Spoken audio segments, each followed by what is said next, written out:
बहुत बहुत धन्यवाद आपका। आपने मुझे बजट पे अपनी बात रखने का अवसर प्रदान किया। मैं अपनी बात को शुरू करते हुए बहुजन समाज में जन्मे सभी संतों, गुरुओं और महान पुरुषों को नमन करता हूं। साथ साथ मैं भारत की महान जनता का भी धन्यवाद करता हूं कि उन्होंने लोकतंत्र की रक्षा इस बार की है। सभापति महोदय, पिछले 10 सालों में सरकार की नीतियों के कारण गरीब और गरीब हुआ और अमीर हुआ है, यानी गरीबों और अमीरों के बीच फासला बढ़ गया है। सारे देश की संपत्ति को चंद अमीरों के हाथ में दे दिया गया है। ये हमारे संविधान की मंशा और समतावादी समाज के लक्ष्य के खिलाफ है। अतः हमारी नीतियां गरीबों के पक्ष में भी होनी चाहिए।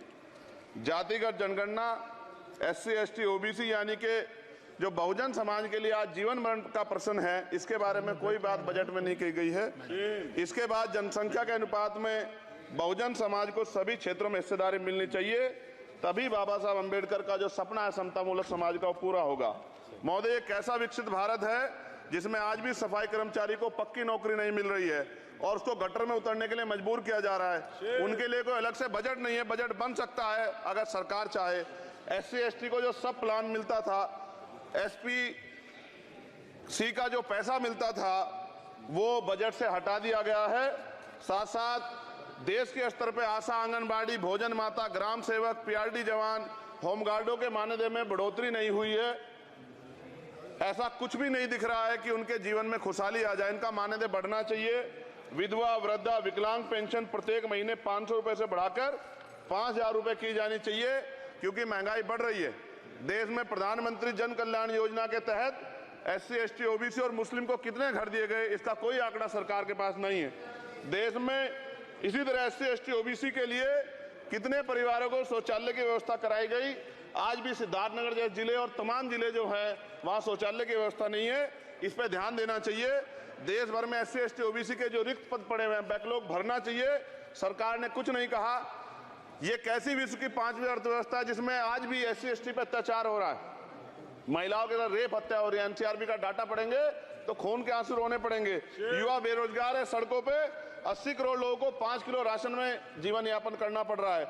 जो बजट SC, ST को मिलता है, मेरे दाएं तरफ जो साथी बैठे हैं उनको बुरा लगेगा, कर्नाटक में 14,732 करोड़ रुपए इन्होंने दूसरी योजना में लगा दिए और मध्य प्रदेश में आपने 95 करोड़ रुपए जो है दूसरे बजट में लगा दिए। हमारा जो मिलता है उसको तो मत छीनो भाई। MSP की लीगल गारंटी कोई बात नहीं हुई है। किसानों को जो 6,000 रुपए मिलते हैं उसको बढ़ा के 12,000 रुपए करना चाहिए और फसल बीमा जो है उसका सारा प्रीमियम सरकार भरे, किसानों पर बोझ ना लगे। रिजर्वेशन प्रमोशन में लागू नहीं किया गया, पुरानी पेंशन को बहाल नहीं किया गया, इस पर चर्चा नहीं हुई। देश में मनरेगा समय न्यूनतम मजदूरी की दर 700 रुपए होनी चाहिए। समान काम समान वेतन पॉलिसी लागू होनी चाहिए। जो रसोई की चिंता करते हुए 500 रुपए प्रति सिलेंडर से ज्यादा के दाम नहीं होने चाहिए, जो महिलाओं को राहत मिल सके। बिजली के दामों में भी कमी होनी चाहिए। बेरोजगार युवाओं को 5,000 रुपए भत्ता मिलना चाहिए, जो बेरोजगार युवा जो है अपनी पढ़ाई या अपना खर्चा उठा सके। मैं अपने क्षेत्र के विषय में महोदय आपसे कहना चाहता हूं कि पश्चिम यूपी में नगीना में एक एम्स बनना चाहिए, एक IIT बननी चाहिए, एक IIM बनना चाहिए। नगीना लोकसभा में उद्योग धंधे लगने चाहिए। नगीना की कताई मिल जो है उसको पुनः शुरू कराना चाहिए। RRTC जो योजना है सरकार की, उसको मेरठ से आगे बढ़ाकर मुजफ्फरनगर, सहारनपुर से नजीबाबाद, नगीना होते हुए उसको नगीना तक ले जाना चाहिए। साथ साथ नजीबाबाद से मुंबई के लिए एक ट्रेन चलनी चाहिए और नगीना, श्योरा, किरतपुर में रेलवे के ओवरब्रिज बनने चाहिए। सभापति महोदय, सामाजिक न्याय मंत्रालय को 13,000 करोड़ रुपए दिए गए और जनजाति कार्य मंत्रालय को 13,000 करोड़ रुपए दिए, कुल 26,000 करोड़ रुपए। जो कुल बजट 48.20 लाख का लगभग 0.54% है, जबकि हमारी संख्या 25% से ज्यादा SC, ST की और बहुजन समाज की मिलाओगे तो 85% से ज्यादा है। और हमारे विकास के लिए सरकार 1% बजट 1% पैसा खर्च कर रही है, जो मिलना हमें चाहिए, जबकि मिलना हमें 25% चाहिए। ये ऊंट के मुंह में जीरा के समान है, कहावत हमने बहुत दिन सुनी थी। पिछले लंबे समय से हमारे साथ धोखा हो रहा है, लेकिन अब ये नहीं चलेगा। चंद लोगों की तराजू से देश के संसाधन नहीं बटेंगे। इस देश का बहुजन समाज बर्दाश्त नहीं करेगा। संसाधन का बंटवारा संख्या के आधार पे होगा।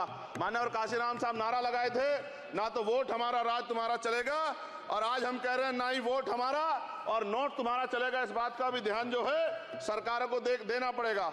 आपके माध्यम से सरकार से मेरी एक मांग है, सरकार इस योजना का लाभ भी अपने आप ले ले, सरह भी ले ले। कि 1 लाख रुपए सालाना बहुजन समाज के अत्यंत गरीब परिवारों को दे।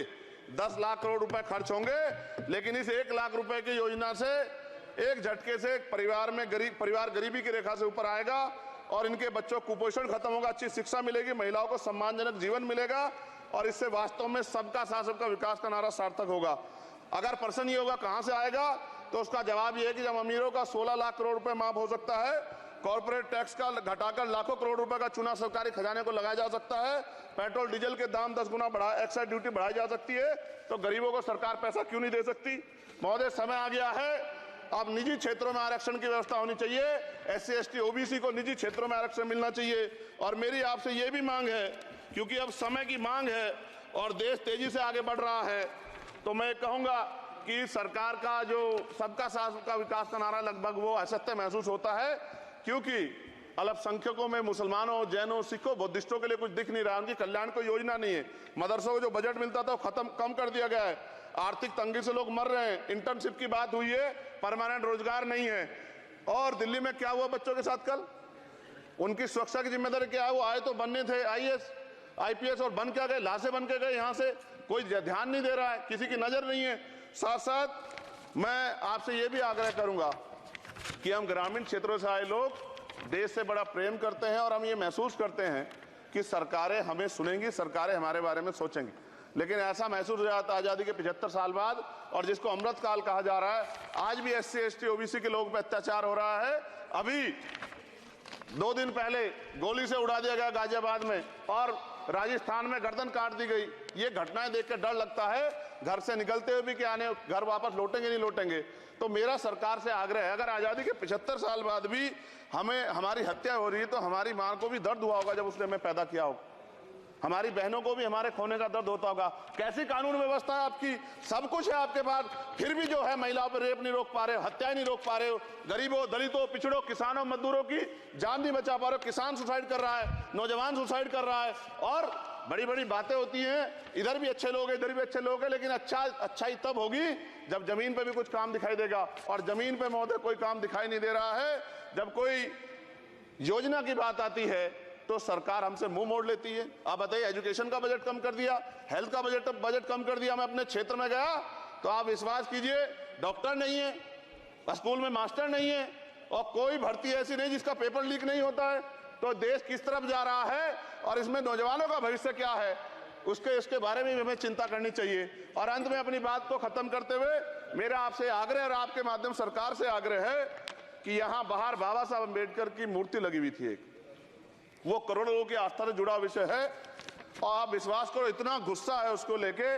मेरी आपके माध्यम से मैं हाथ जोड़ता नहीं हूं, लेकिन मैं हाथ जोड़ के आपसे आग्रह कर रहा हूं कि प्रधानमंत्री जी, सरकार से हमारी आग्रह कि वो अम्बेडकर वादियों के सम्मान का ध्यान रखते हुए, उनके जो है दिल की पीड़ा को समझते हुए, दर्द का ध्यान रखते हुए उस मूर्ति को पुनः स्थापित करा दीजिए। अगर इसमें कोई राजनीतिक कारण अलग बात है, लेकिन मैं कंक्लूड कर रहा हूं। मगर मैं आपसे कहना चाहता हूं, इसमें बहुत गुस्सा है। जिस दिन अम्बेडकर वादी गुस्सा हो जाएगा, वो फिर इस सरकार को जो 24 में आ गई है, वो आने वाले चुनाव में ऐसा सबक सिखाएगा कि दोबारा पलट के नहीं देख पाओगे। तो मैं आपका धन्यवाद करता हूं और मुझे विश्वास है कि सरकार मेरी बातों पे गौर करेगी और गरीबों के बारे में सरकार सोचेगी, गरीबों को आगे बढ़ने के अवसर प्रदान होंगे। धन्यवाद।